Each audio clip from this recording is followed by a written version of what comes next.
Jacob obviously is the third of three characters that go together. Now Jacob, of course, lives a very, very colorful, interesting, and tumultuous life. If we get a lot of stories about Abraham in the Torah, and we get very, very little about Isaac, we get a whole lot about Jacob and Jacob's kids and Jacob's wives and all the interactions. A lot of very interesting things going on. Now Jacob is called Bechir Ha'avot, which means the choicest of the forefathers. So he's like the culmination of all the work, as if Abraham got it all started, and Isaac perfected the brand a little bit, and Jacob was the one who obtained perfection, so to speak, in this being the forefather of the Jewish people. Abraham and Isaac both had kids that kind of went awry. Abraham, of course, with Ishmael, and Isaac with Esau. And Jacob's the one who was going to have the entirety of his family to be part of the Jewish people, to be the 12 tribes, of course. But in fact, when we go through his life story, that result of the whole family being intact and being the Jewish people wasn't always assured.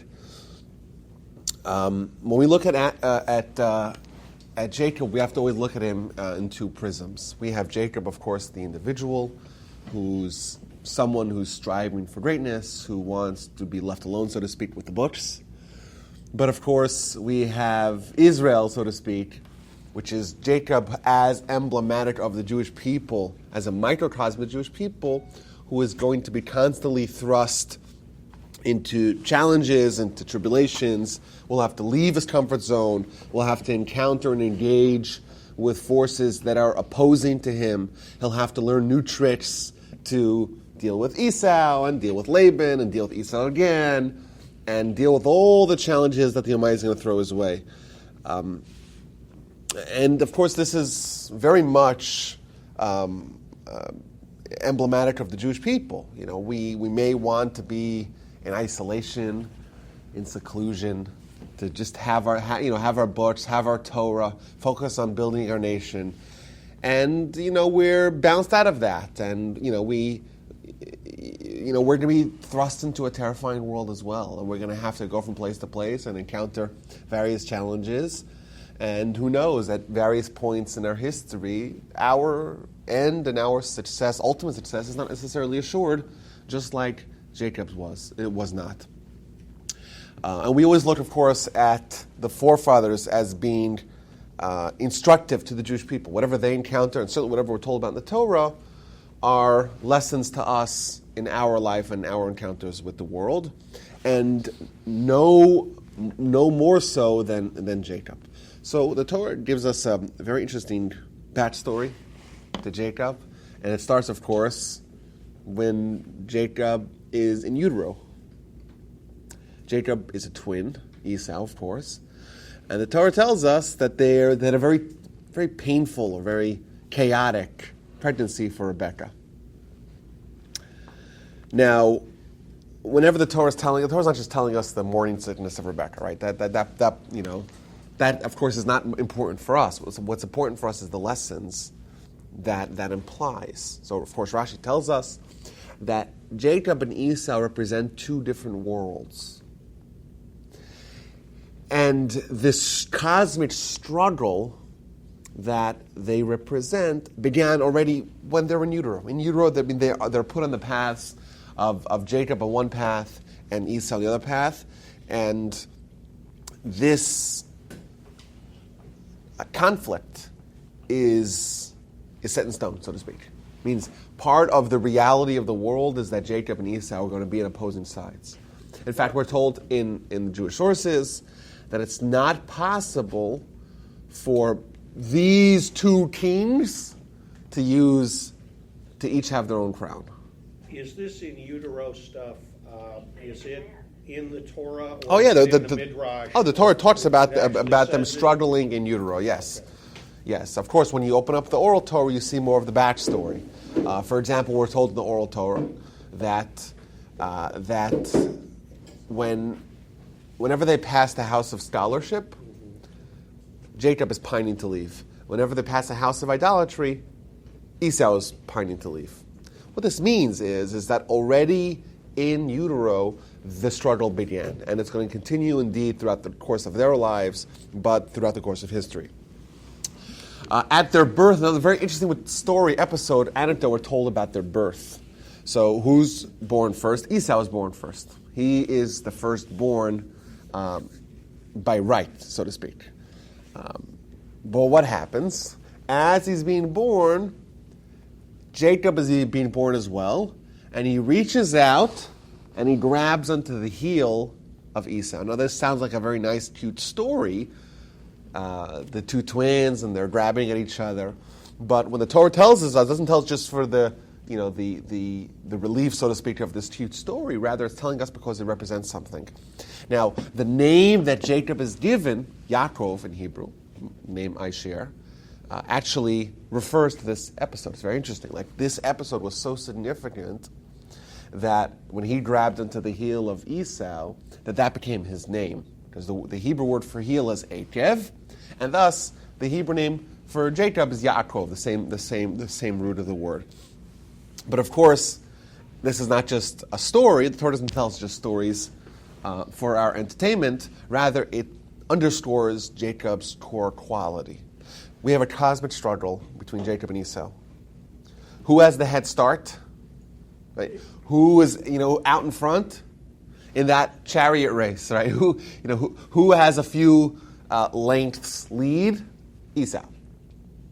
But as we get close to the finish line, Jacob is going to grab his heel and come out ahead. And by the way, what does he call Jacob? He also has a name for Jacob. It's also Yaakov, but it's from the word Vaya'akaveni ze pa'amayim. We'll see later on in the story of the blessings, Esau is complaining to Isaac, to their father, that he's called Yaakov, Vaya'akveni, which is the same word, and he impeded me twice. So the word Yaakov also refers to the heel, but also refers to the fact that we're an impediment. Right? Esau views us as an impediment. The idea of the Jew being positioned, being represented as the thing that's stopping the progress of Esau, that's already since the beginning. And it doesn't necessarily need to be grounded in reason. Our name, the way Esau looks at Yaakov, he's an obstacle to me. He's an impediment. Whether it's true or not, that's how he views us. And it's kind of carried on for... Oh yeah, and then we look at this beginning of this relationship, of this struggle, of this conflict, as being representative of what's going to happen in the future. And we see times in history where anti-Semitism, baseless anti-Semitism, for example, like what Hitler famously did, where he somehow convinced the Germans that all their struggles, all their financial troubles, all their military failures, all their diplomatic losses were all due to the Jews, when the Jews were 0.5% of the population. 1 out of every 200 Germans was a Jew, and they were very patriotic, and they fought valiantly in World War I. And they were, maybe there were a lot of 1%ers, right? But they contributed to the development of the country. So there's no rhyme or reason for the people to believe it, unless in their minds they look at Yaakov as Vayakveni, as just they're a hindrance, they're a stumbling block, and that's the way it is, no matter what, not if it's true or not, or if it's evidence-based or logic-based or not. From what I read, after World War II, when some Jews chose to return to Poland, the Poles blamed the Jews who returned for everything bad that happened to Poland, and they murdered about a third of them. It's crazy, yeah. Yeah, and by the way, whenever Hitler talked about the Bolsheviks, he referred to Jews. Jews were Bolsheviks, Bolsheviks were Jews, always. And that's why he used that as justification for his attack on the Soviet Union. Really, he wanted the Jews. It wasn't about Lebensraum. It wasn't about that. That's the word, right? Yeah. And this is also very interesting because we look at the story of Yaakov, and at any point in time, all the way to the end, he wasn't sure, and us as neutral observers aren't sure how the story is going to end. We don't know if Yaakov is going to come out ahead. And then we see that he's named for the beginning. The beginning of his story is like he's going to grab the heel. He ultimately, when the finish line, when the ultimate triumph is pending, Jacob is going to snatch victory from the jaws of defeat. So that's what we're told about him all the way from the beginning. Now, as they mature, we're told Jacob sat in the tents, and Esau was a man of the fields. So from the beginning, we see that Jacob has a tendency towards being more scholarly, towards being more studious, towards focusing on the more intellectual realms of life, while Esau is more representative of the physical. Now, importantly, and this is not our subject, but it's important to address it, that Esau does not necessarily need to choose a life of evil. The fact that Esau is an opponent to Jacob, that's by his choosing. What Esau ought to have done is to accept the role of being complementary to Jacob's mission. For example, we're told in Rashi quotes the Talmud that says that when Jacob and Esau were in utero, who was this conflict? It was a conflict of Rabbi Judah the Prince and Antoninus. Who's Antoninus? So Judah the Prince is the leader of the Jewish people at the end of the 2nd century of the Common Era. He is the ultimate manifestation of Jacob. And Antoninus is Marcus Aurelius Antoninus, who was the Roman emperor, year 161 to I think 181, who was a friend of the Jews and a colleague and friend of Rabbi Judah the Prince, and they worked together, and they had, they focused on what they had overlapping, and both of them flourished. And that was Esau in his ultimate manifestation. So Esau wasn't necessarily preordained to be evil, right? And Esau could have been a tremendous boon for the Abrahamic mission, and in certain ways he ended up being as well, but his evil was of his choosing.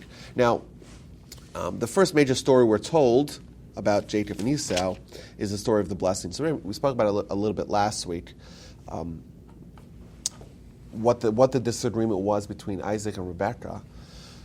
But Jacob is told to go dress up, masquerade as Esau, come to his dad, tell his dad that he indeed is Esau, and take the blessings. This is the first example where Jacob is told you have to behave in a different way because of your mission. It's imperative that you seize these blessings. You have to get them. What do you do? You have to become a chameleon. You have to be able to recreate yourself on the fly. You have to, just change who you are. You got to dress up like Esau sometimes. We see the Jewish people are forced out of our comfort zone all throughout our history. Now, Jacob's quality, if Abraham was kindness and Isaac is justice, Jacob's quality is truth. So we see every story of Jacob, right, it's predicated on truth, and here he's being told, get dressed up like Esau. Go and tell your dad you are Esau. Go bear false witness. Exactly. So if you actually look at the story, what does he tell his dad? So his dad comes, dad feels him up. Dad's blind, right? Isaac is blind. So he feels Jacob, feels him up. He's like, well, this feels like Esau. But the voice is Jacob's voice. So what does Jacob tell his father? He says, I am Esau, your firstborn. So is that a lie or not? Yes. Sounds like a lie, right? But how about if we read those same words like this? I am Esau, your firstborn. If you get a little break there, it's like I am who I am. I'm me. Esau, your firstborn. I think he told a bald-faced lie. Well, But it befuddles my ability to understand how a parent, he may be blind, but his ears were working just fine. Yes. Well, what about his mother? Why would I've his always been bothered wife by that. tell him to do that? Yes. I mean, put the responsibility back on Rebecca. Rebecca, of it before. I mean, is she supposed to be a follower of the Jewish faith, right? Or of the Abrahamic faith, right? She's supposed to be. Then why would she, it makes no sense. She's not doing. Why is that? She's part of the plot to undermine. To steal the blessings? Well, that was a disagreement. They had a disagreement. Should Jacob be the one to end up with the blessings or not? But to answer your question, I think that Isaac knew there was a possibility that Jacob would try to usurp the blessings. Is that right? But he would have to think. So he told. carefully of his son. So he told. Because Isaac and Rebekah had a well-established disagreement. Should Jacob end up with those blessings, or just the blessings of Abraham, like he got at the end? But the It was answer clear. is that God wasn't going to provide unless you tell a lie. Well, was you called it a bold-faced lie? Rashi goes out of his way to point out that if you actually technically, it could have been misinterpreted as a lie, but all he said was, "I am." Esav is your firstborn. Okay, but wait a minute. That's all he said. Huh? Would you allow that kind of behavior from your kids? Well, It depends on what the definition of is.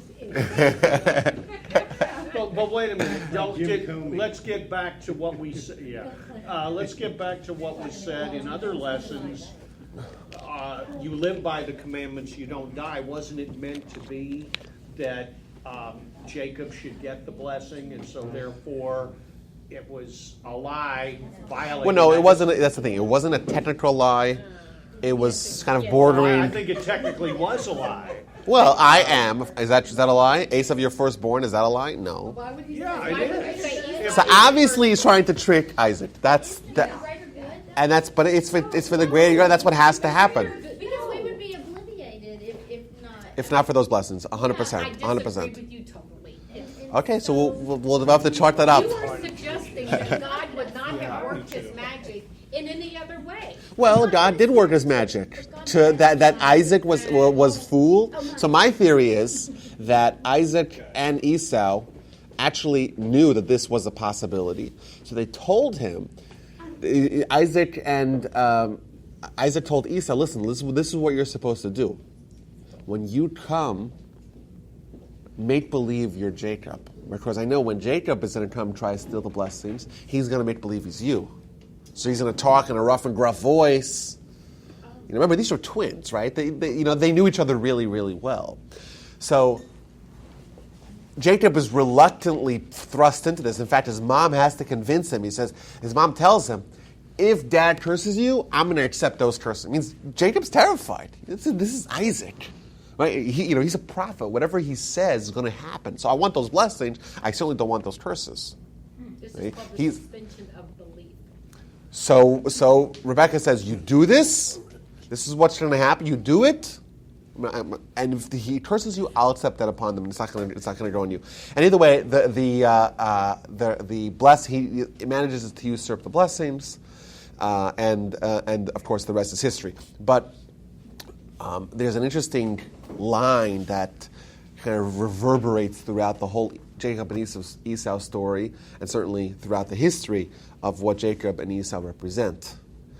The hands are the hands of Esau, and the voice is the voice of Jacob. Hakol kol Yaakov. And this is indeed what the Jewish people are. We don't mediate disagreements by force. We don't use our hands. We like to talk things out. We like to focus on ideas that can be communicated. That is our hallmark. Whereas our foes are going to very much resort to violence as the only means of trying to achieve their ends. Yes, but Rabbi, and I know we're fast forwarding to current day, but ultimately Jews will resort to force if there's no choice. I mean, you don't even. God knows they know that in Israel. Yeah, you don't even need to go to current days. We'll actually see when Jacob and Esau reunite. Jacob prepares for battle as well, so you don't have to go much further. What if Esau had gotten the blessing? Then the Jewish people would not, throughout history, be successful financially as we have been. And thus, when times called Wouldn't have for... had the star with the dollars that Trump just put up.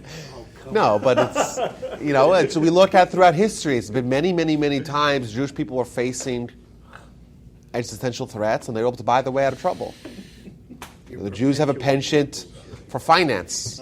It's just the Jews are so overrepresented in finance, it's unbelievable. So those are numbers. Whatever you want to do with that is up to you. Where does that come from? Why are we so good with money? And this is not just in modern times. It's throughout history. The Jews were always the moneylenders. Yes, but there was a reason for that historically. They weren't allowed to. Of course, there were other reasons for that. But even today, where those reasons don't apply, we still see the Jews itself. It's fact. Of course, it's also fodder for anti-Semites. But it still is fact that Jacob was given a blessing to be very successful financially. So what And was the historically, they blessing were. that Jacob was given? Well, we can read it. I think I read it last week. Oh, God, don't So the even. interesting thing was that blessing. Okay, ready? This is the blessing. Chapter 27, verse 28. This is the quote from the blessing. May God give you of the dew of the heavens and of the fatness of the earth, and abundant grain and wine. Peoples will serve you, and regimes will prostrate themselves to you. Be a lord to your kinsmen, and your mother's sons will prostrate themselves to you. Cursed be they who curse you, and blessed be they who bless you. That is the text of the verse. So the wealth of the has bless. to do with the grain. Abundance. and the cattle. That's right. This is really the abundance of things from the earth.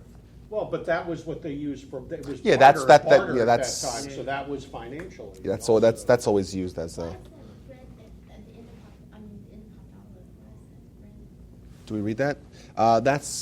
We actually read it on Saturday night. You're right. I guess it's an auspicious time for prayer. So you want to pray that? You better start the work week. Judaism, it just makes sense. Rabbi, Yeah. that's the point. Okay, so what happens at the aftermath of the blessing? Esau is extremely disappointed. He cries furious. He cries out. He pledges in his head and his mind and his heart to murder his own brother, fratricide. As soon as Isaac is out of the equation, he's going to do it.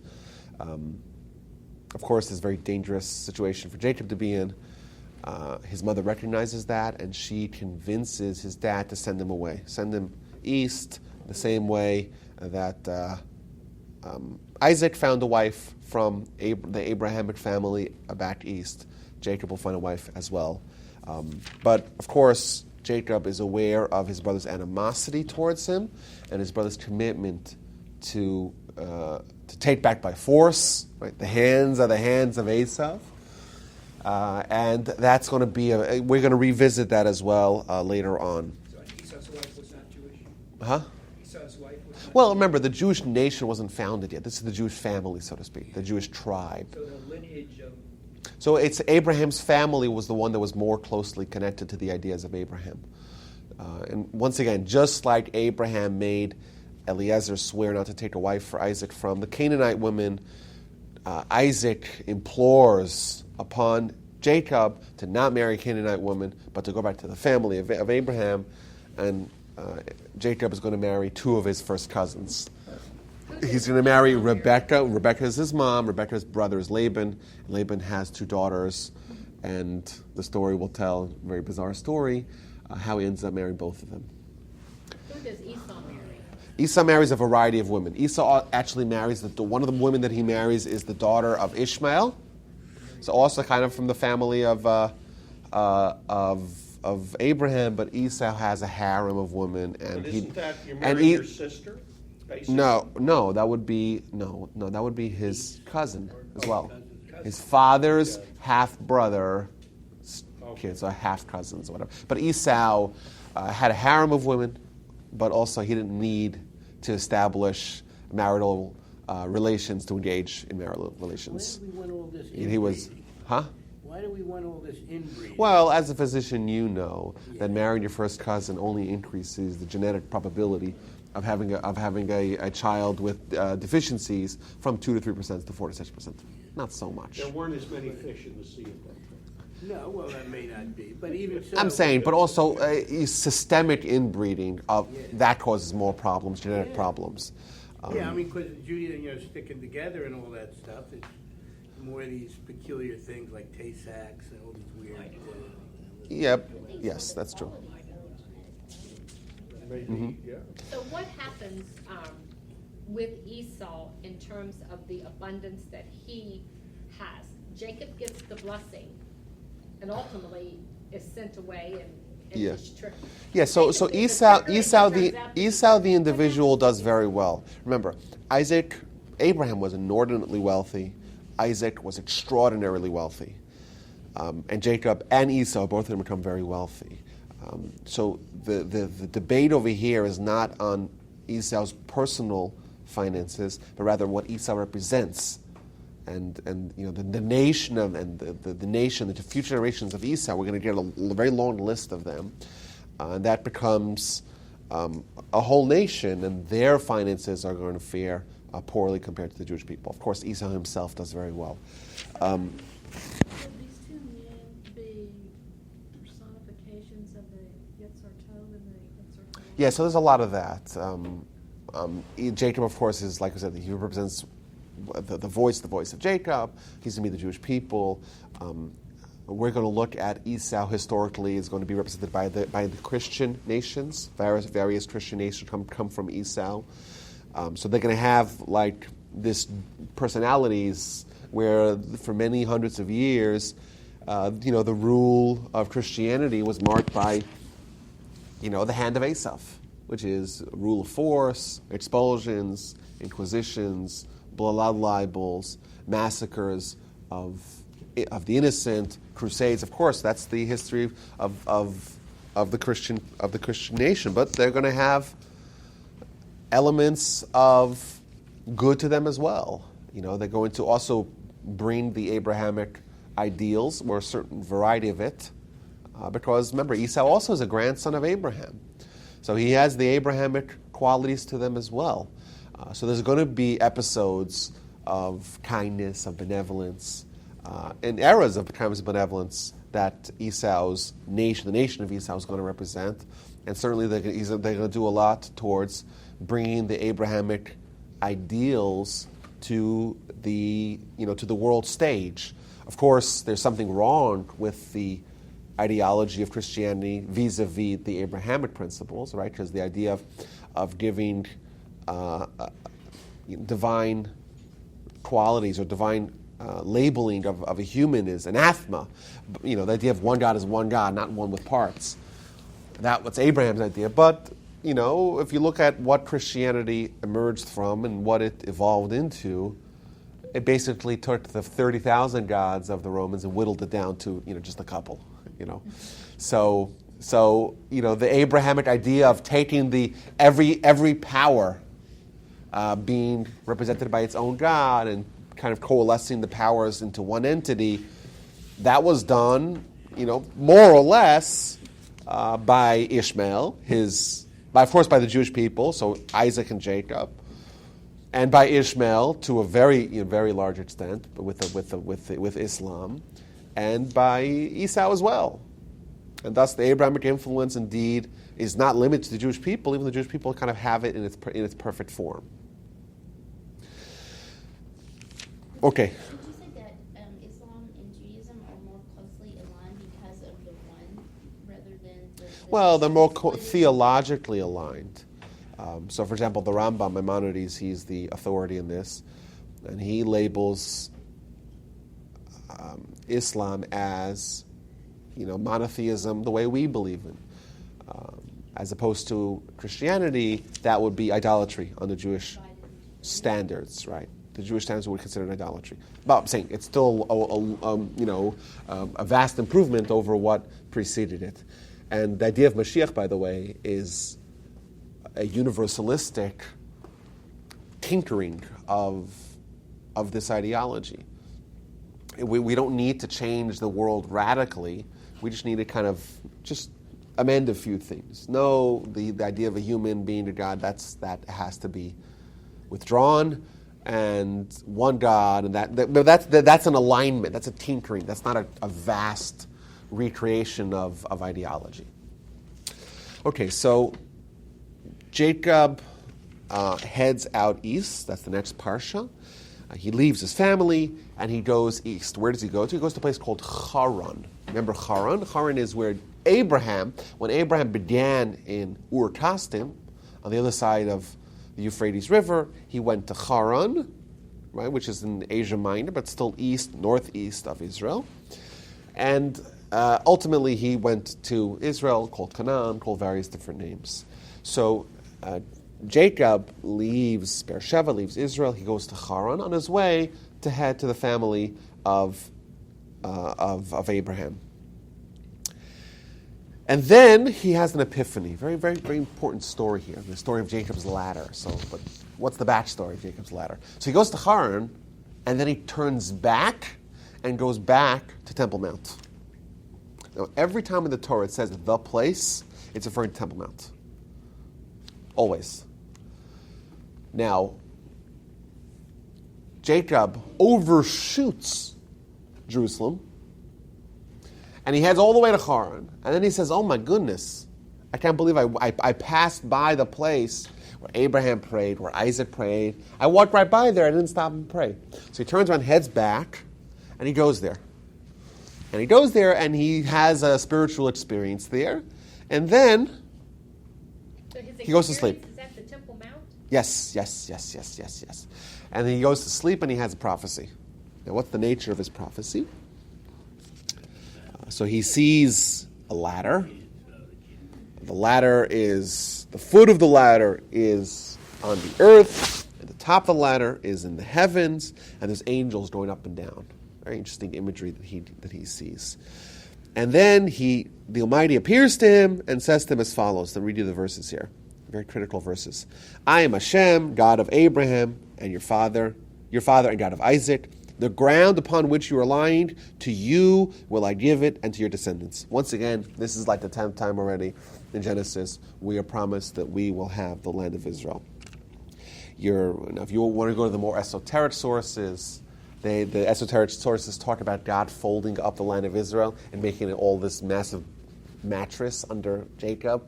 So the land that you're lying on is as if the Almighty condensed all of Israel. Okay, fine, but that's a little bit more esoteric.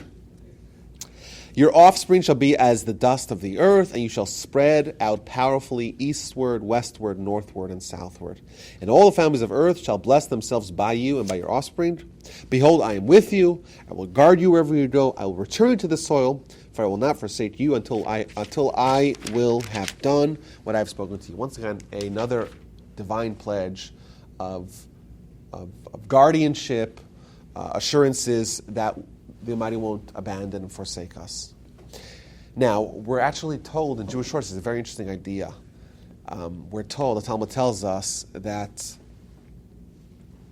Jacob had this inspiration to go back and pray in that location. What would have happened had Jacob not been inspired, not turned around and head back from Haran, not gone back? He wouldn't have gotten those blessings. So we see kind of the impact of a moment of inspiration that indeed the blessings that we are receiving today, this blessing, we wouldn't have gotten it.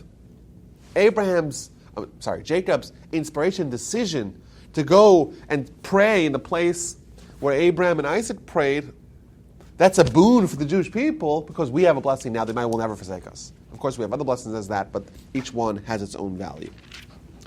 He spends the night there. After that, he heads east, and he goes and he stops at the well. Very often we find stories of great leaders going to the wells, especially when they're trying to find a spouse.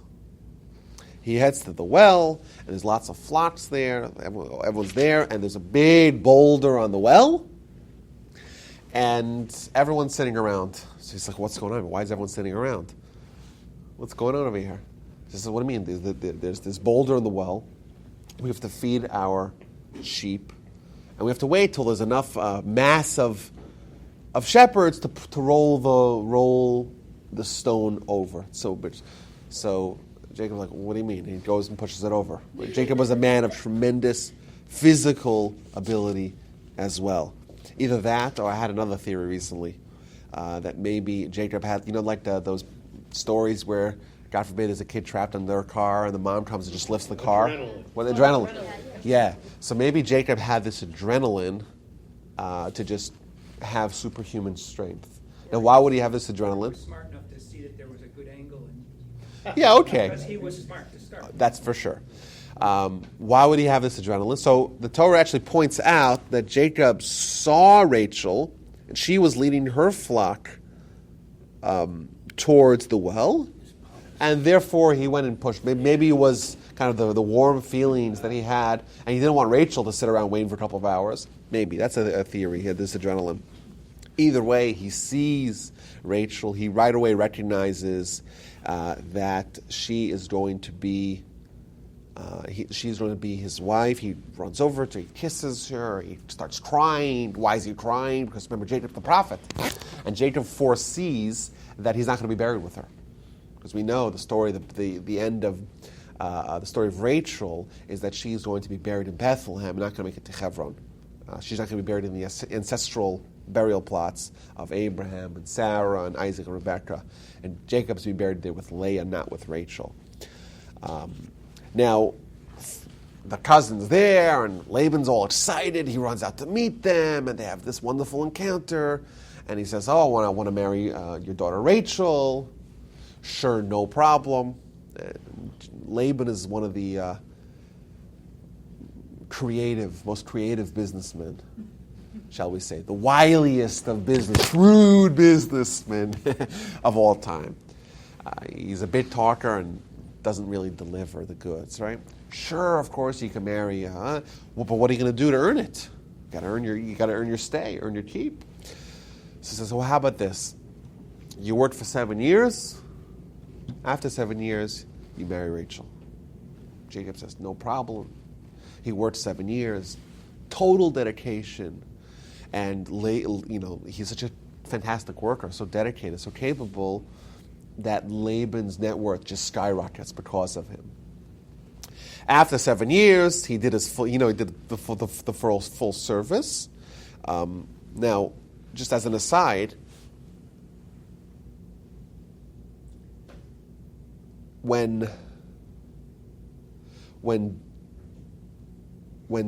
Jacob encounters Rachel, he says, I am a relative of your father, and I'm the son of Rebekah. So he actually talks about two different relationships. So what he's hinting to her, and this will be the theme of the next episode of his life, is that I'm a relative of your dad. Your dad is renowned for his creativity in dealings with people. I'm going to deal with him. He should know I'm a relative of him. If need be, I could be just as creative as he is, just as wily as he is. But I'm also the son of Rebekah. I also have the piety of the son of Rebekah, and I could behave. It means I will mirror his behavior. And once again, we see the Jewish people throughout history. We're sometimes forced to take on unconventional relationships, and we have to respond accordingly. Now, Jacob was very wary of Laban. Therefore, he says, I'll work for 7 years. And he says like this, Berachel bitcha haktana. I'll work for 7 years for Rachel, your daughter, the younger one. He kind of removed all doubt. He didn't say, I'll work for your daughter, because then he'd say, well, I have lots of daughters. Work for Rachel. Which Rachel? Maybe the neighbor is Rachel as well. Rachel, your youngest daughter. That's what he tells him. Just to be absolutely abundantly clear. It's like, when you have a lawyer who's drafting a document, you want to make it so airtight. There's no room for negotiation. Like, it's all in there. There's no way to avoid it. And somehow Laban, of course, managed to do it. Still managed to trick them. 7 years later, he gets married. And, of course, Laban is up to his trickery. He actually supplants Rachel with Leah. Leah was his older daughter, also a remarkable woman. We'll learn more about these women. And a remarkable woman, but not part of the agreement. So what happens? It's he gets both kids dressed up, and and Leah's told, "You're the bride," and Rachel realizes what's going on, and Jacob, of course, is oblivious to this. It was abundantly clear in our agreement. And in the morning, he realizes it's Leah. Okay, but why didn't Rachel say anything? Okay, so what happened with Rachel and Leah? So this is a very interesting backstory. We're told that Jacob and Rachel were wary that Laban may try to do some chicanery. Therefore, they agreed to have code words between them. That when they get married, she's wearing the veil, of course, but she'll say a few select code words to him to tell her that she indeed is Rachel. What were those code words? Anyone knows what those code words are? No. Those code words were the three mitzvahs that are representative of women. The mitzvahs of Nida, of Chala, and of lighting the candles. Those are those three words. That was the code. What was the first? Nida, the laws of Nida. Now, Rachel sees Leah being led as the bride. So she realizes that in the throes of the wedding, Jacob's going to ask her for the code words. She, of course, has no idea what they are. And there's going to be a tremendous uproar. What's going on? He's going to pull up the veil. Who's this? You're tricking me. Everyone's watching. What shame for Leah. She ran over to Leah and said, by the way, Jacob told me to tell you that he's going to ask you for these three code words. And she gives me the code words. So only in the morning did Jacob realize that it's Leah. Now, this story tells us an incredible amount about Rachel and about Jacob. Jacob and Rachel had an agreement that they're marrying, and Baruch Bitchatana with your youngest daughter Rachel, it was abundantly clear. But an additional measure of precaution, they added these code words. Now, when Rachel saw Leah being led to the marriage as the would-be bride, she told her the codes, but she did not tell her that these were actually my codes. She actually told her in the manner, in a way of saying, like, this is what Jacob told me to tell you. He wanted to pass it on to you. So Leah never had a clue that Rachel was indeed the intended. She thought it was her. Her dad says, hey, you're marrying Jacob. He's a wonderful guy. He's been working with us for a bunch of years. He's your cousin. You're the oldest. You got married first. She's totally oblivious to this whole backstory. She wasn't privy to the agreement between Jacob and Laban. She wasn't privy to the discussions and code words that were passed from Jacob to Rachel. She's not aware of any of that. To her, this is her wedding day. These are her code words. And Jacob waits in the morning. He's been deceived. So he didn't even notice the voices? They must have been really similar. He wasn't involved. Who? Did they have ways? Maybe he was a little bit. Who knows? That's not so unreasonable. Such a deal. So and what happens in the morning? So Jacob realizes it's Leah, and he's like, wait a minute. He runs over to Laban. What's the deal? You tricked me. Well, it's our tradition. It's our tradition that you marry after the younger daughter first. Says, well, why didn't you tell me about that, right? Tell me about that 7 years ago. Yeah.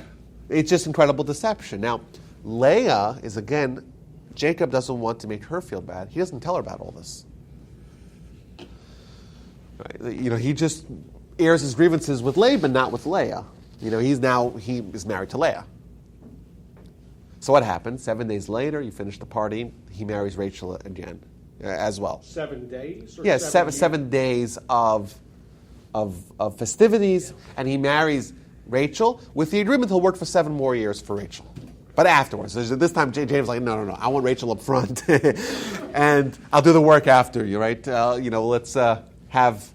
I'm not taking chances anymore. He could have reneged after he married Rachel. He could have said, well, I'm not going to work. Now, but what's also interesting here is that in Leah's mind, she was always the intended one. Right? And Rachel is just a tag along. Because Jacob and Rachel never told her of this whole batch. They don't make her feel bad. So in her mind, she's the original one, and her younger daughter's a tag-along. And you know what? She's fine with that as well. She doesn't make her sister feel bad, by making her feel like as if she jumped in the bandwagon suddenly. So no one's aware of what's going on. This is a critical part later on in the story. Now, by the way, in history, we know that Rachel is tremendously powerful because of this story. The self-sacrifice that she demonstrated, the saving of the honor of her sister, made her a very powerful spiritual force. In fact, we're told the Jewish people are led into exile, and they stop off and pray in Bethlehem in her grave. Her grave till this day. In ancient sources, in the book of Jeremiah, it talks about praying at the grave of Rachel. Because it's specifically always invoking this story. This story makes her power, her prayer, impregnable. It's so potent. Whenever we evoke her story, her descendants, the Jewish people, can greatly benefit from it. Yeah.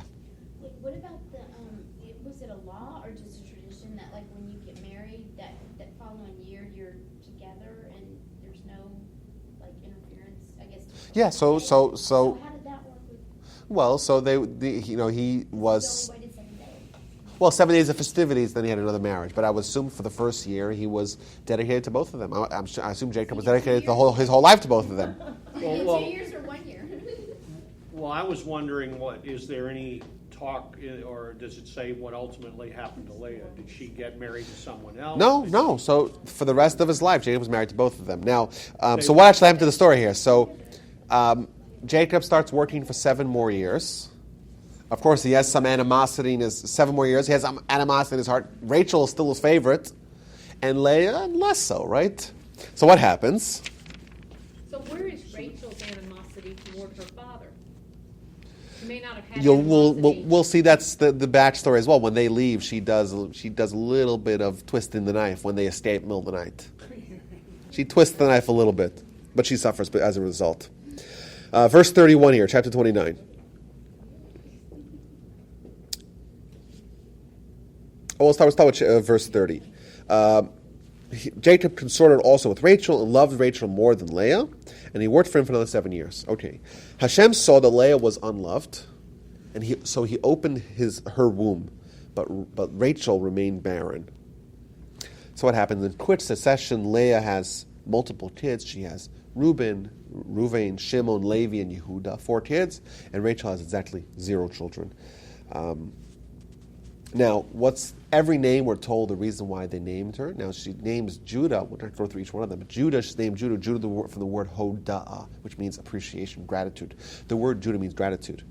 And of course, she says, I have gratitude to the Almighty. He gave me another child. But not only that, He gave me more than my fair share. It becomes clear with learning through the stories is that both Jacob and his wives, they were aware that Jacob was destined to have 12 sons. Thus, he ultimately had 4 wives. We'll get to that story in a little bit. But thus, each one of them should, if it was going to be evenly distributed, each one of them should have 3 sons. And now Leah already has 4. Right? Out of Jacob's 4 kids, she has them all. And therefore, she shows appreciation for the fact that she has more than her fair share. Now, of course, Rachel is devastated. She's alone. She doesn't have any children.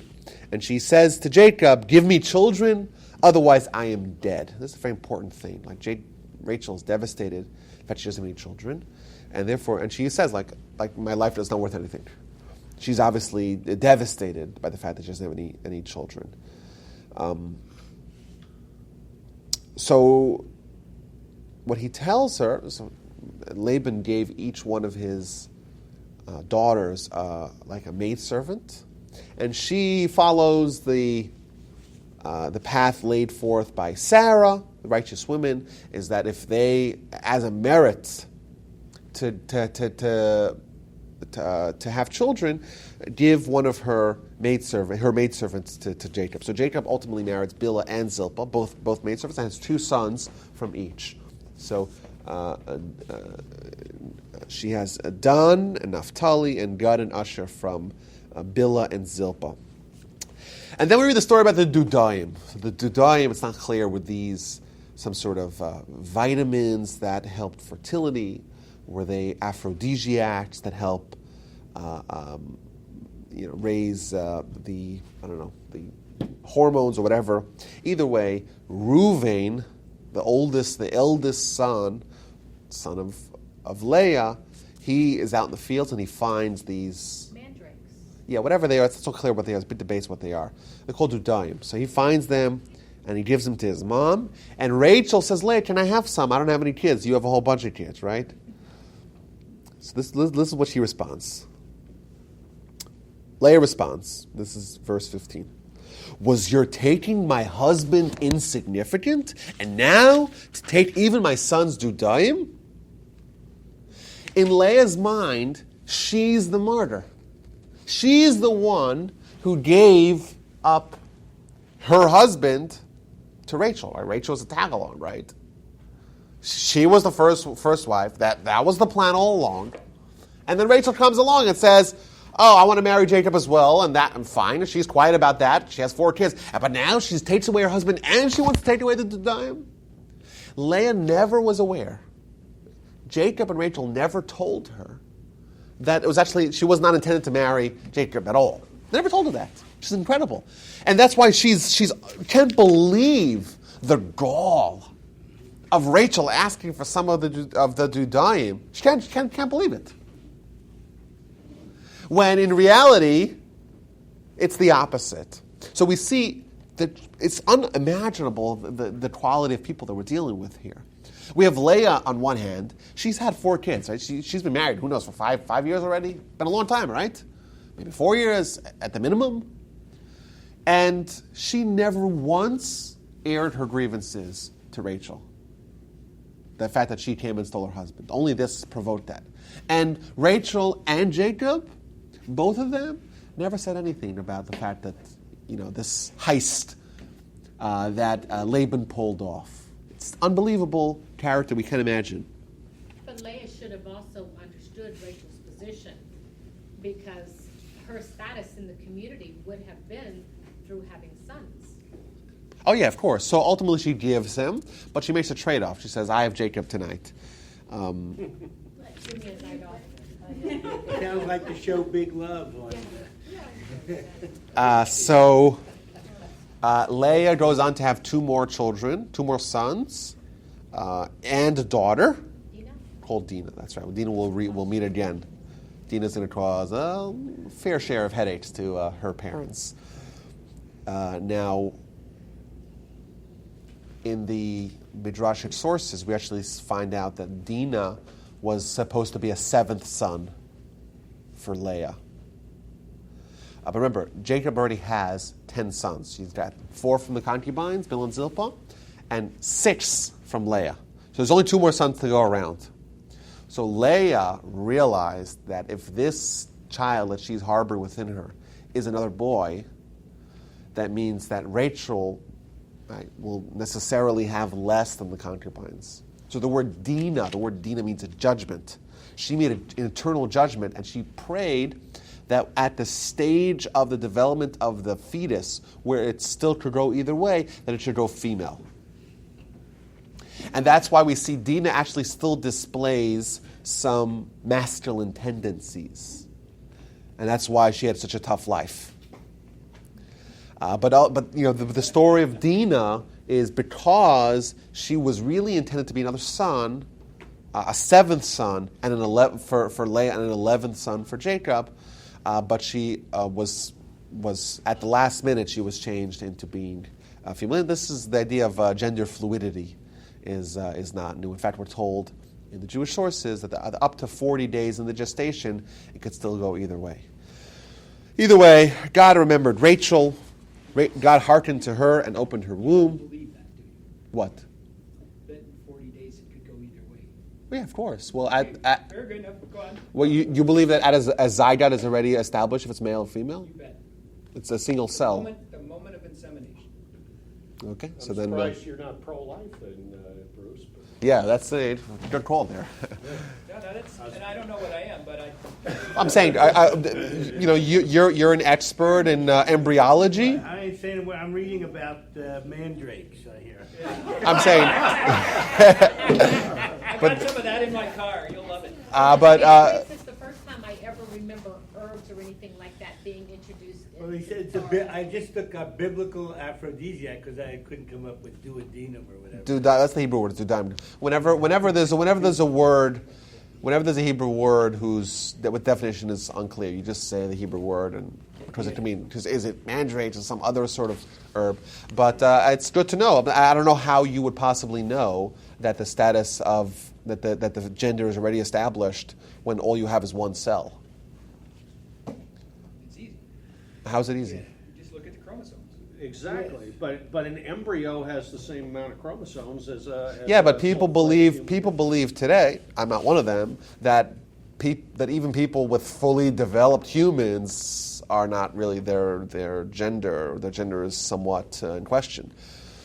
So You're talking about transgender. Oh yeah, like I'm saying. We're good. That's getting into Either way, We're good. we're good. Okay, good. Rachel has a son. What does she name her first son? Benjamin.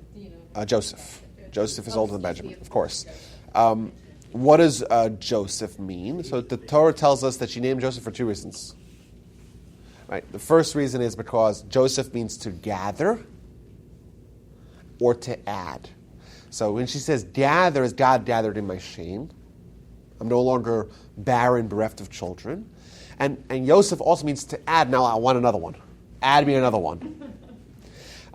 Now, what's this disgrace? What's this shame? It's a very interesting Rashi here. Rashi says that that Joseph is now gathering in the shame of Rachel. Rashi says why? Because previously, if anything broke in the house, whose fault was it? It was Rachel's fault. If anyone finished the figs in the house, whose fault was it? It's Rachel's fault. And now she has a scapegoat. Now, who broke the dish? Joseph, your son broke the dish. Right? Who ate all the cookies? Joseph did. That's what Rashi says. A very interesting Rashi. It's as if Rachel, a few verses prior, is telling Jacob, if I don't have any kids, I'm dead. I have no value. Whereas now she finally has a kid, and what she's celebrating? The fact that she now is a scapegoat. Now, anything goes wrong in the house, it's not my fault, necessarily. Now it could be, Joseph, your son's fault. As if, as if Jacob was the one who was so vindictive. Anything broke in the house, he was just start screaming, oh, who broke this? Of course not. Of course not, right? But the lesson that we learn from this story is that when we're appreciative in our life, we tend to appreciate only the big things. Of course, Rachel was appreciative of the fact that now she has purpose in life. But Rachel's greatness was manifested by the fact that she appreciated not just the big things, which almost everyone appreciates, but even the little things. Of course, having a child brings joy and gratitude to all parents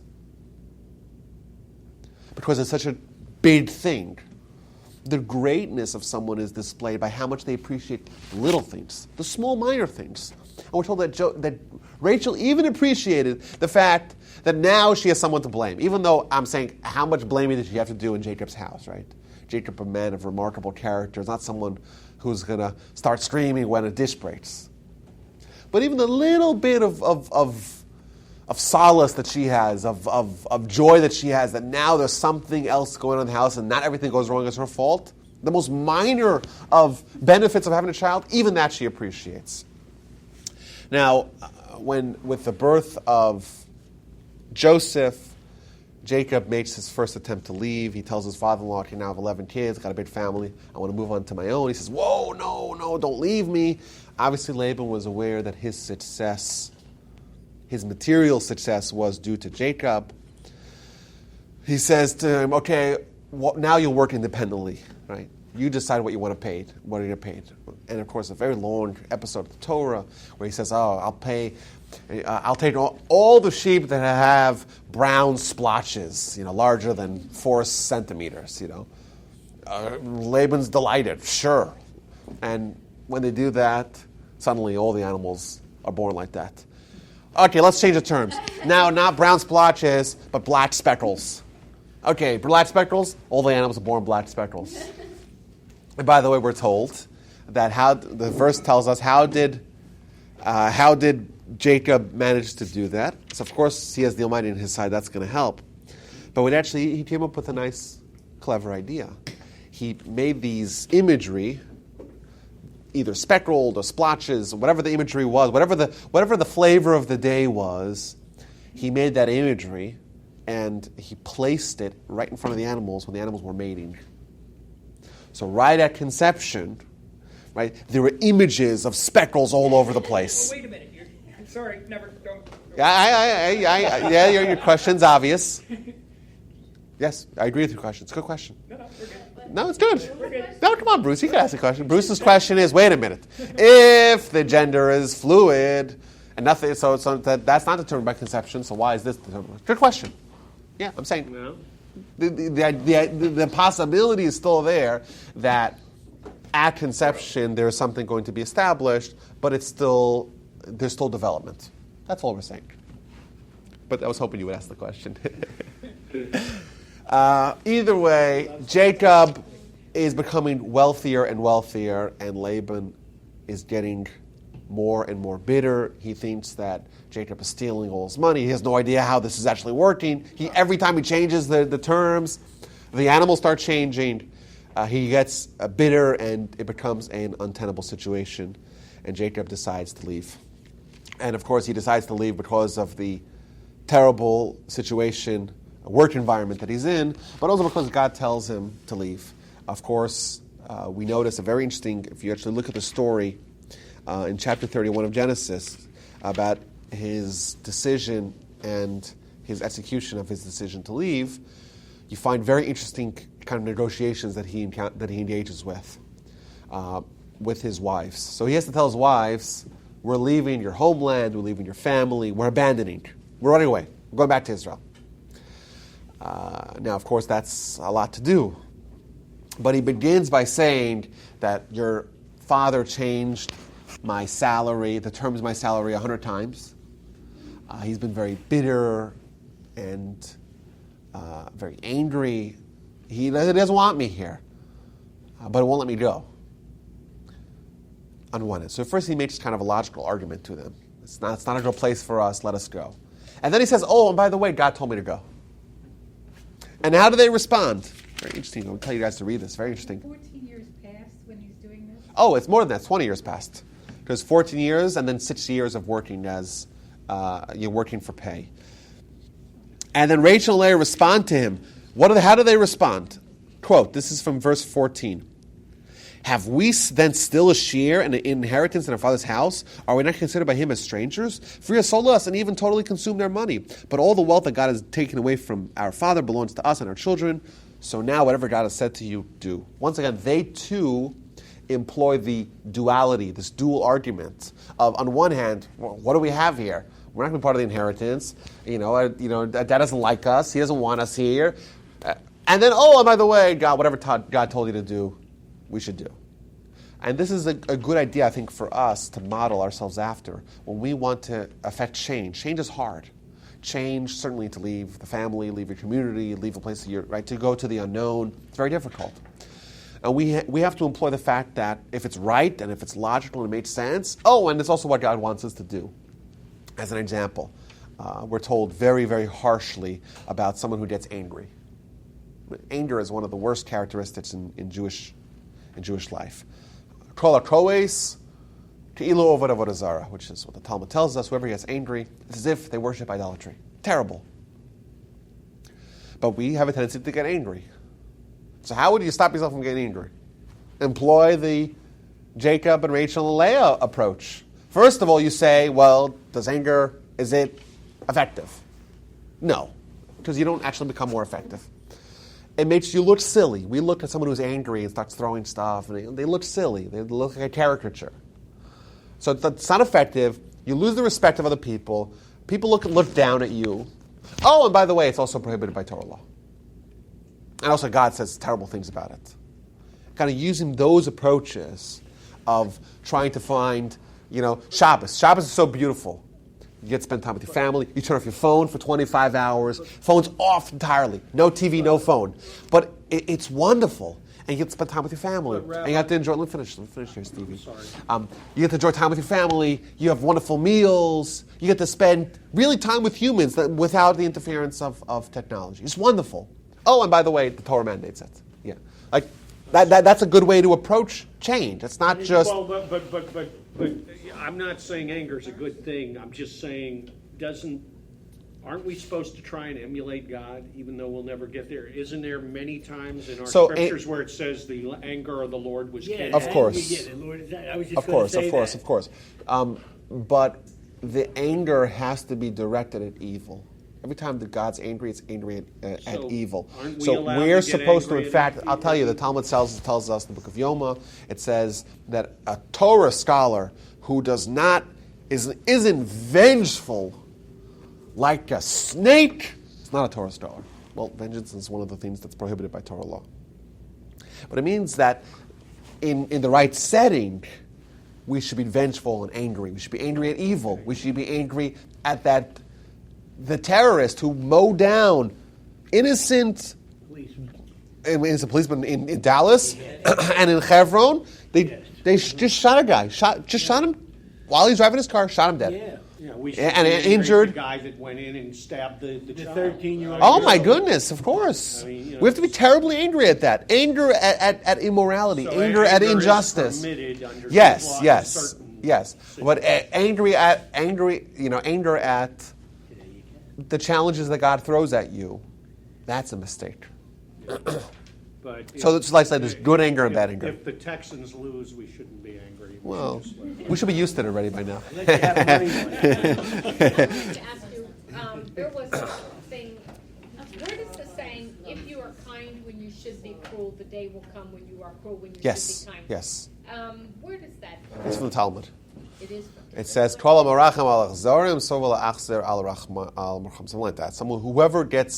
Whoever is merciful on cruelty will end up being cruel on the merciful, on the weak. So yes, there is the proper, of course, there is the proper kind of anger and vengeance that's appropriate, in fact, mandated. But that's of course not what we're talking about. Okay, so they decide in the middle of the night to flee. They run away, and Laban finds out. He starts chasing them down. And they have this standoff, very interesting standoff.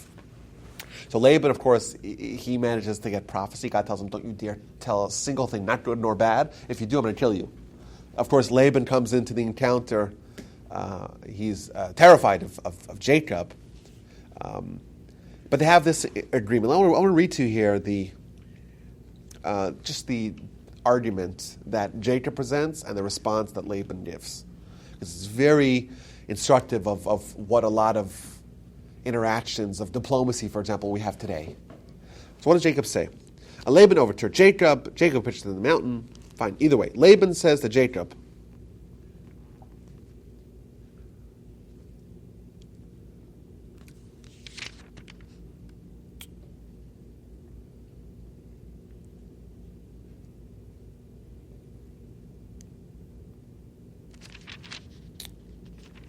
here we go.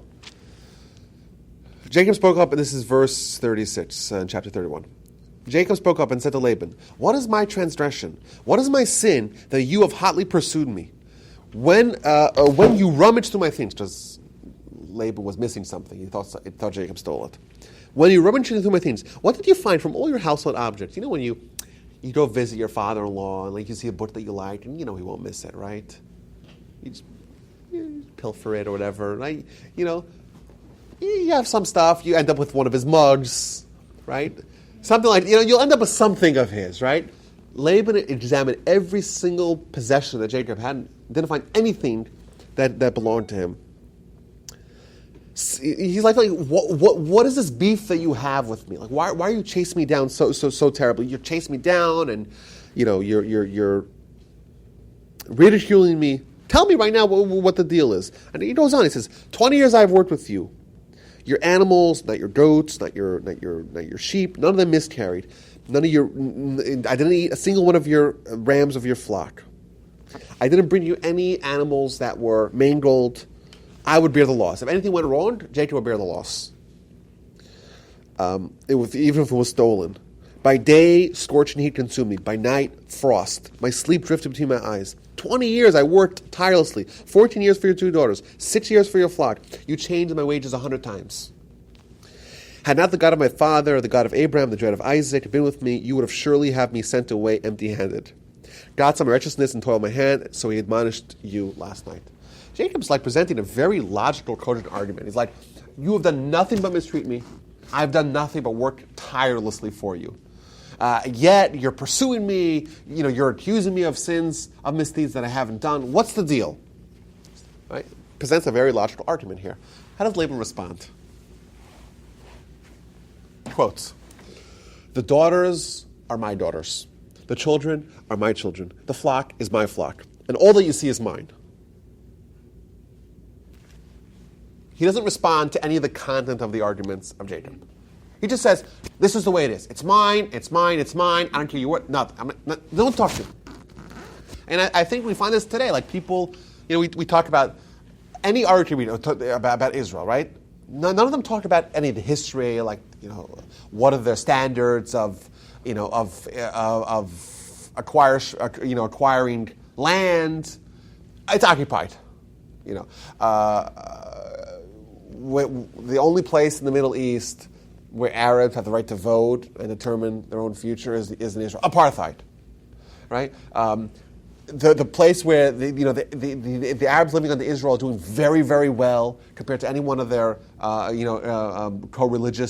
religionists. They flourish. They do well. They make a lot of money. They're able to have cars and driving and economic upward mobility. No. There's apartheid. There's blockade. You can't talk to them. You present an argument. And just no, it's just the categorical rejection of any. Not even responding. You don't get a response. No response. Most of them are very anti-Israel. The Arabs. But the point is that like we see all the way back from Jacob. Jacob is representing the Jewish people. We're going to have to live a life as a nation where no matter sometimes no matter what we say, whatever clear arguments, logical arguments we put forth, it's not going to matter. Right? The sons are my sons. The daughters are my sons. Everything you see is mine. End of story. I'm not even going to respond.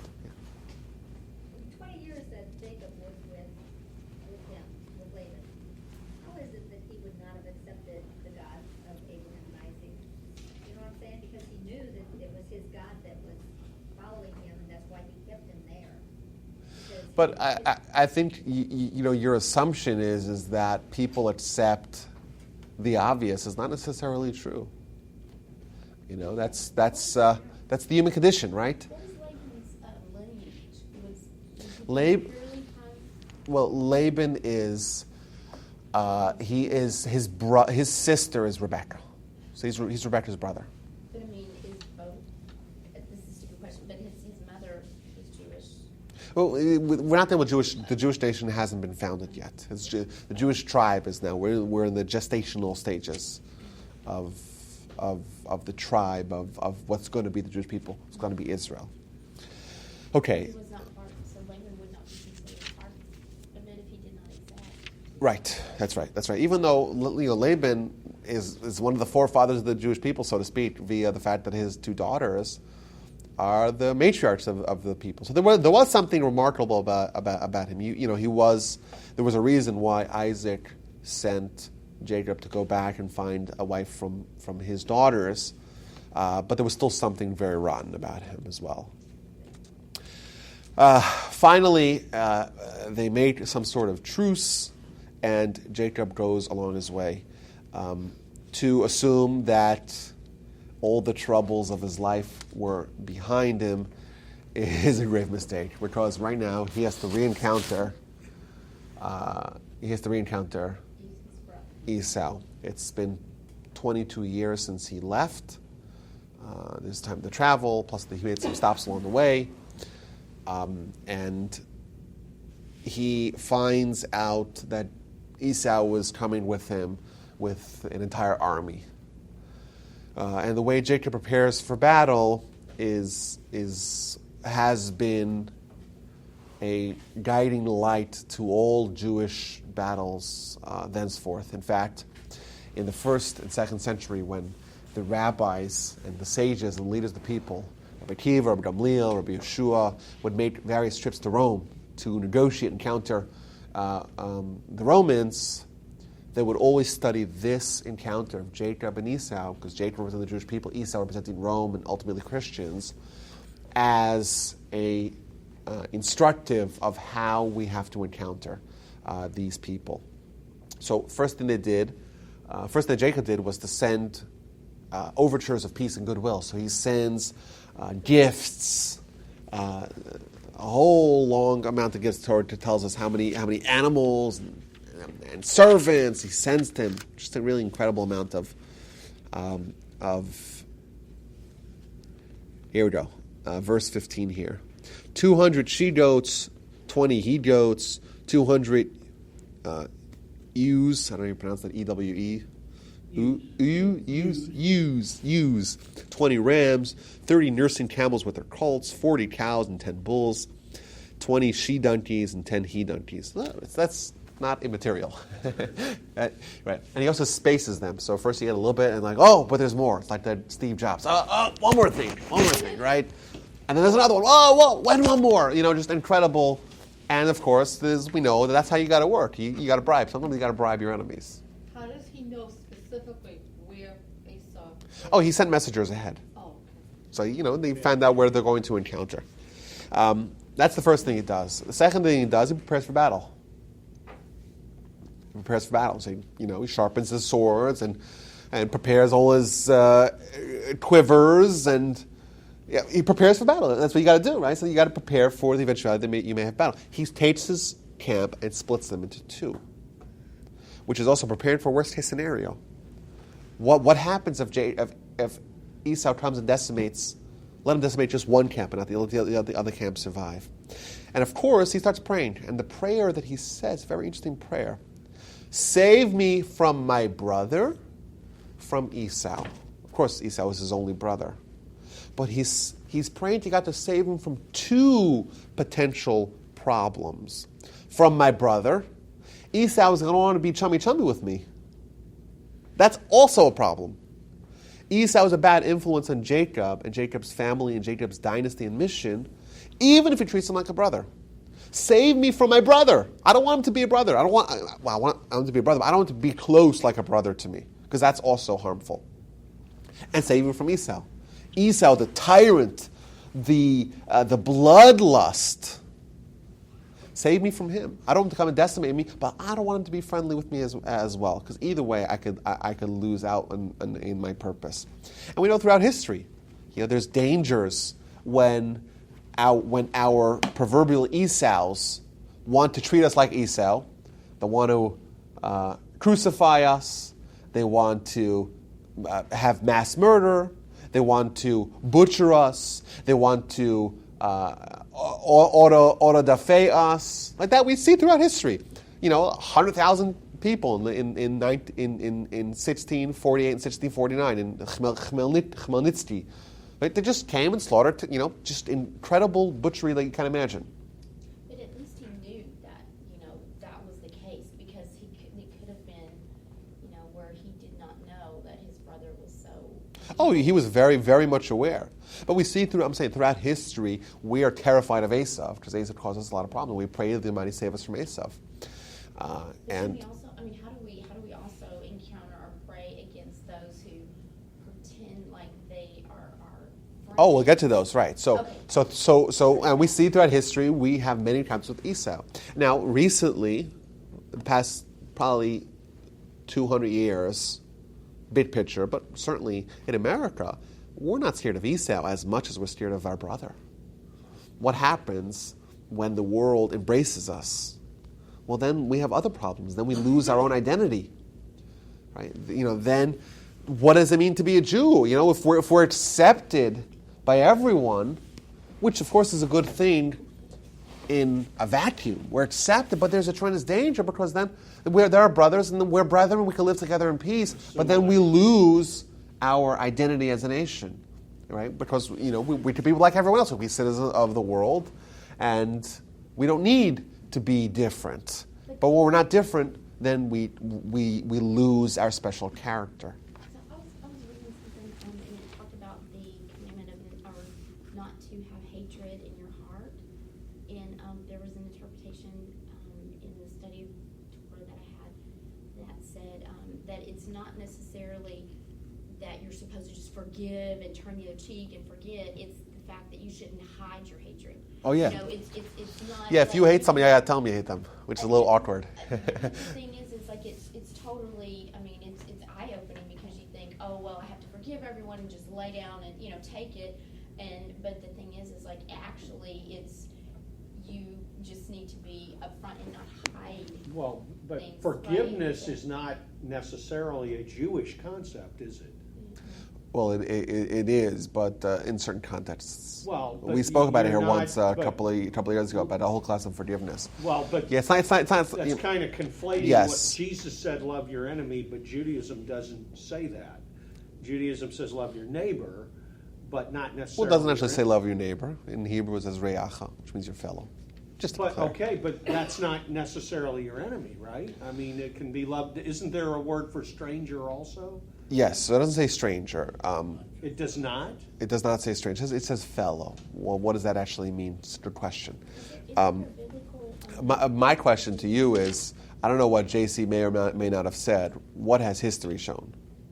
Where has all this love of your enemy been throughout the past 2,000 years of Christian-Jewish relations? Where has it been? We've got a lot more sword of Constantine than we've gotten I understand turning that, the other but- cheek. But I guess what I'm trying to say is I don't. Yeah, exactly. The Christian message, which I don't understand completely, is turn the other cheek. It's the but- message But I theoretically. don't think that's necessarily the Jewish message. I thought. Well, I'm saying it's yes. Listen, it's Not in Israel. it's If they turn the other we cheek, where would don't they believe in. Yeah, no, but it's Middle Well, I'm not trying. No, but I'm trying to connect it. I'm trying to connect it. Yeah, of course we don't believe in excusing away evil. There are things that are unforgivable. We don't forgive murderers. We don't, or rapists. We don't forgive them. Absolutely not. Yeah, I mean, I don't. That's think not a we Jewish are- idea. Are We are not okay with evil. We're not. We're not okay with it. I don't think we When are someone does something supposed- wrong to you, then it becomes, then your responsibility is to find a way to forgive them for yourself. Exactly yourself. But Because you forgive the evil that someone did to you, God will forgive the evil that you did to can God. we forgive the Nazis? No way. Okay. I'm not forgiving the Nazis. But would Absolutely not. Would certain other faiths say? I don't know what other faiths say. Okay. Okay, so I want to go quickly through the rest of Jacob's history. I know we're running out of time here. Jacob indeed survives the encounter with Esau. He survives both problems. He survives the problem of the brother, and he manages to gain safety and settles in Israel. To assume that now the troubles are behind him is once again a mistake. He's going to be confronted with relentless tribulations. So first thing that happens is his daughter gets kidnapped and raped and assaulted by one of the princes of Shechem. In fact, his name was Shechem. And that was devastating to her brothers. These were all A1 personality types, alpha males, if you know what I mean. Their sister gets raped and brutally assaulted, and they're not going to take it quietly. So they engage in so that alone was obviously very painful, I'm sure, for Jacob to accept. But then the brothers, Shimon and Levi, decide they're going to do this mass deception and destruction of the city of Shechem. So they say, okay, you want to marry Dinah, you love her so much, but you're uncircumcised. So you have to circumcise, and the whole town has to circumcise. Say, oh, okay, for Dinah we'll do anything. They get circumcised, and then they're all in hospital beds, and they go through town, and they maraude through town, and destroy the whole city, kill every male. Can you imagine what Jacob has to deal with now? He got two sons that are, that they went rogue, and now of course, they were terribly upset about what this town did to their sister. Now you say it was just Shem, yeah, but the rest of the town was complicit as well. But to go to such extremes and to, and he's like, what's going on? Where'd you get that from? And he tells them, by the way, he tells them, he admonishes them throughout their life, but all the way at the end of his life as well. He says, you guys employed the methodology that was stolen. He tells them, you guys used stolen tools, because this is not the voice of Jacob. This is the hand of Esau that behaved over here. This is not what we represent. Of course, now Jacob is fearful. What's going to happen? Will everyone gang up and now against this nascent tribe and start attacking them? Next thing is deal with it. Rachel dies in childbirth. Right? So his young wife, who was relatively young at the time, she dies in childbirth. He has to bury her in Bethlehem, even though he would have liked to have been buried with her in Hebron. The whole story of Joseph and his brothers. Of course, we know the story well. Joseph is the apple of his eye. He's the firstborn from Rachel. He treats him with tremendous love and closeness, and maybe to a fault. So the whole debate, did Jacob show favoritism? Did Jacob contribute to the animosity that the brothers had for Joseph? Clearly he did. It's a discussion, but there are opinions that say that. But for any parent to have infighting with their children is painful. But infighting wherein they sell him as a slave, or they conspire to try to kill him, and then they sell him as a slave, and they tell dad, we found his coat, he must have been ravaged by some animal, that's tremendous and painful. Jacob goes into a period of melancholy. Judah was the strongest of the sons. He has this whole encounter with Tamar. Right? He marries, his wife dies, his kids die, and then he gets duped into a relationship with his daughter-in-law. It's like the black eye that would show in the family. And Jacob sees his accomplishments starting to unravel. Like his kids are, Judah is sent away. Joseph is gone. We think he's dead, presumed dead, but we don't have any hard evidence. And then what happens? There's a famine. They all head down to Egypt.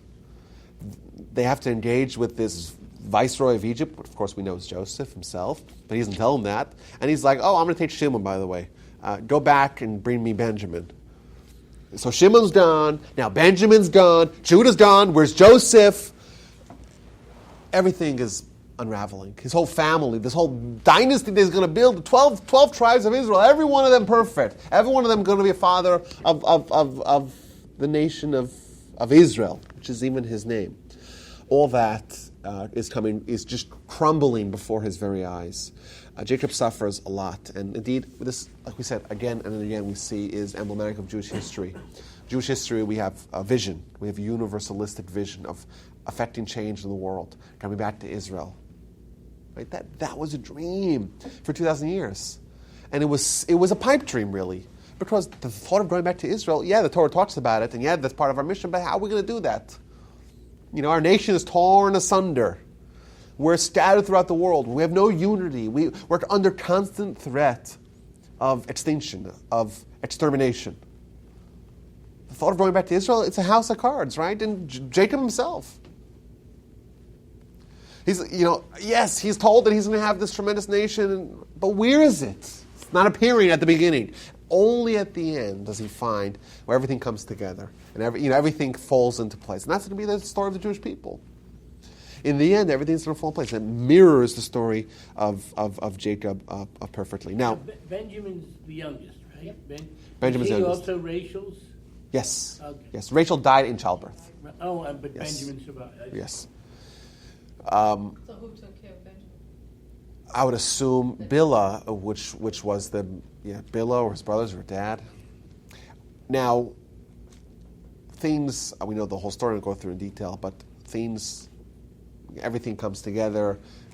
They realize Joseph is alive, and he's the viceroy, and Shimon's okay, and Benjamin will be fine, and Judah came back into the fold. And Jacob has this emotional reunion with his son Joseph, and we're told, in fact, Rashi tells us, but if you look at the story, it's clear that Joseph is very emotional, and Jacob is stoic. Joseph is crying on his shoulders, and Jacob is not crying at all. So Rashi tells us, what was Jacob doing? He was reciting the Shema. So you think about this. You have this momentous reunification with your son, your most favorite son. And what happens? Now I'm going to say Shema. So I think I want to kind of circle back to the stories of our forefathers in general, Abram, Isaac, and Jacob.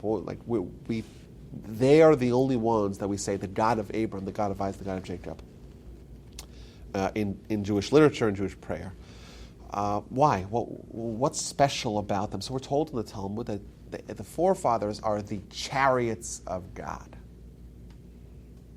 Merkava, they're the Merkava, the chariot of God. What does that mean? So my grandfather explained is that you have a leader of a country, a president, and they always have their car ready to go. Like Obama has it's called the Beast, right? This big Cadillac. It's always a Cadillac, with the bomb-proof, everything's bomb-proof and thick walls, right?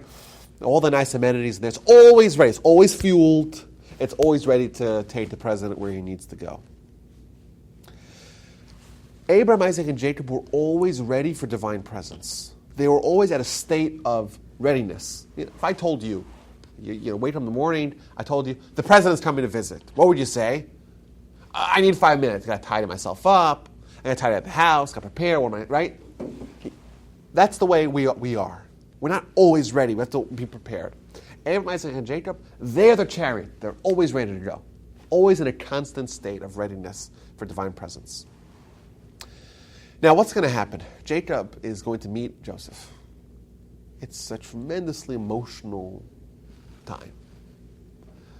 What happens when you're emotional, you're losing a little bit of your state of readiness. To preempt that problem, Jacob did not want to lose his status as a chariot of God, so to speak. And therefore, he preempted this emotional interaction with saying the Shema, with accepting God right away, to minimize the amount of diversion he's having from a constant state of readiness. It shows us a little bit about who Jacob was as a spiritual individual. Of course, Abraham and Isaac before him as well. Jacob arrives to Egypt.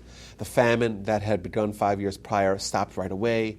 He's, of course, the father of Joseph, who's the hero of Egypt. He himself becomes a hero. He is the leader of this very impressive stable of accomplished young people. He was terrified he was going to be deified. Egypt they deified all the leaders were deified in ancient Egypt. He of course did not want to be deified. He tells Joseph as he's getting older, bury me in Israel. And the Torah tells us that he bowed, he genuflected to the head of his bed.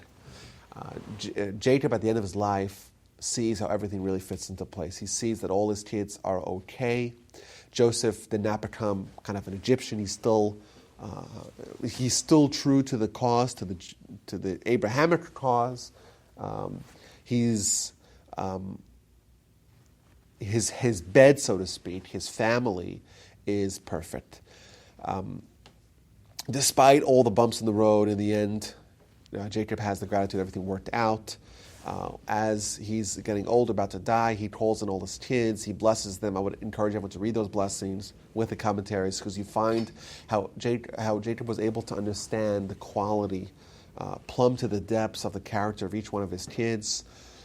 He gives them the blessings, and he dies. The Talmud tells us a very strange statement. Jacob didn't die. Well, the verse says he did die. So what does that mean? Of course, Jacob died. He's not alive anymore. But it means is that the normal tension that exists at death with separation of body and soul that happens to normal people didn't happen with Jacob. Jacob, he lived a life of such a heightened spiritual life that his soul and his body were living in such harmony that the separation of the two was seamless. Normally, when to die, the way we understand to die is separation of soul and body. Well, soul and body, they're bound together at birth, but they're still separate domains. However, our behavior influences, do they get further bound or not? So, for example, a sin, by definition, is a bodily act. It's a bodily act, but because it's a body it's an act the body and the soul do in unison, because the human is soul and body. Therefore, the soul becomes more bound to the body. And the more sins we do, the more bodily activities we force our soul to do, the more connected the soul becomes with the body, and thus the separation of the two becomes more painful. In fact, the Talmud tells us there's 903 levels of death. The best kind of death is like pulling a hair out of a glass of milk. Seamless. That's the kind of death that Jacob had.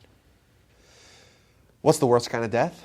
It's like taking thorns that got caught up in a ball of wool and separating the two. So our death is going to define really what our life was about. Jacob didn't die. Of course he died. The soul and body were separated. But that's not death. That's like just removing, pulling out the hair out of the glass. There's no friction whatsoever. Of course, Jacob is the culmination of the forefathers, a man of tremendous character, tremendous integrity.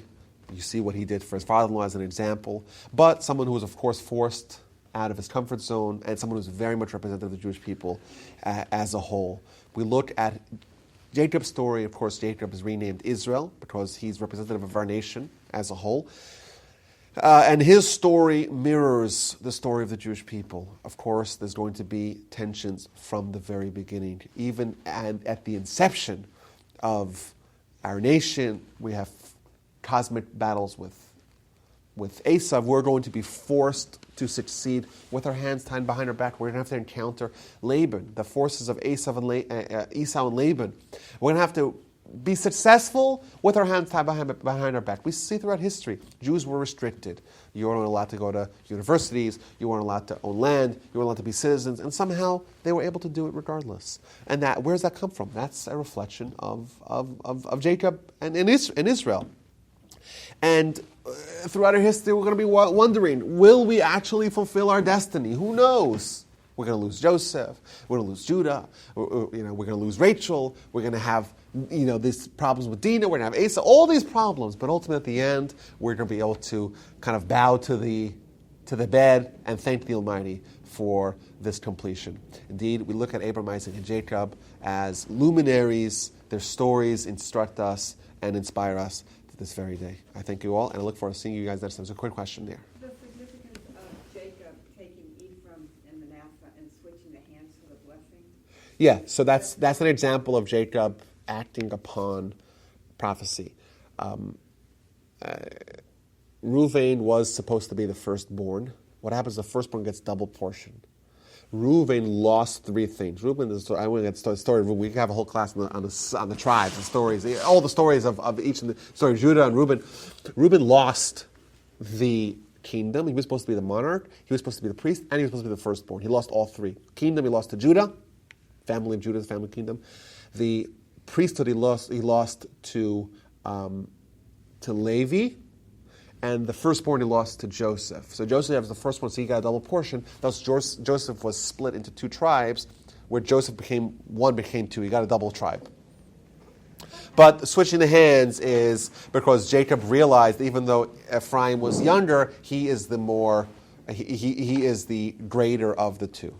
So he sent his right hand over. But in the blessing that you give over your children, you say your children should, in the Shabbat, Should be like Ephraim and Manasseh. Yeah, but we don't flip our hands. Only Jacob did. Okay, so you do one kid at a time. You still have Ephraim and Manasseh. Yes. What happens with Dinah? Dinah is brought back into the fold. She's rescued from Shechem. There are sources that talk about her marrying one of her brothers or half-brothers. You're getting a funny face here in the crowd. Remember, this is before the Jewish law. There's no law yet. There's no. So she might have married one of her brothers. It's unclear. Or maybe she didn't. Who knows? I would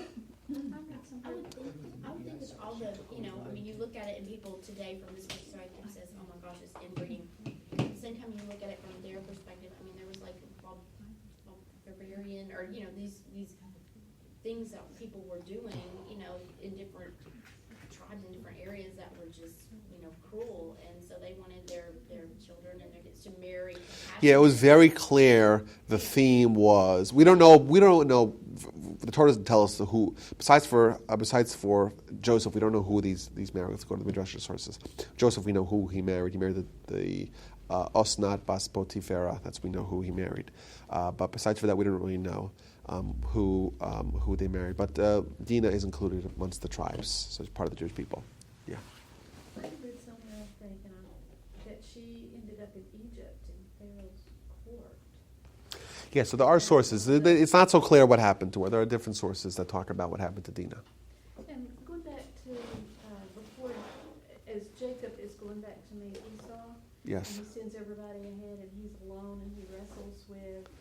Yes, he wrestles with an angel. That's an angel. Yes, I didn't have time to talk about all the stories. There's more stories. I advise everyone to read.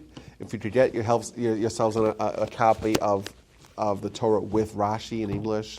Rashi fills in all the backstory. So he's battling with the angel of Esau. What does it mean to have an angel of Esau? How is he battling with him? What's their battle about? What's he touching? He hits his sciatica. He kind of dislocates a lot of stuff going on there. But that's the angel of Esau, yes. The thing that has puzzled me about that is it says they wrestled till dawn and the angel could not overcome him. Yes.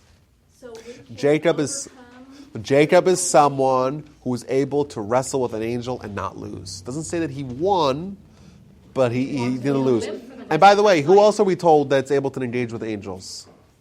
Moses. Moses also had to negotiate with angels. But isn't the message also struggle with God? I mean, wasn't the angel representative of God? No, well, every angel is, but the idea is that our soul is akin to an angel. If you had your soul in isolation, it's able to negotiate and engage with angels, no problem. The only reason why we can't engage with angels is because we also have a body. But Jacob was someone who was able to neutralize his body and thus expose his soul and bring his soul out and have that play a dominant role. That's why he's able to engage with angels. But I thought there was some sort of, since we are wrestling with, I thought that was another message of the story, that struggle with God. Yes. It's once again this cosmic struggle that we're having with Esav and his forces and what that represents. Yes. Okay, everyone. I'll see you all next time.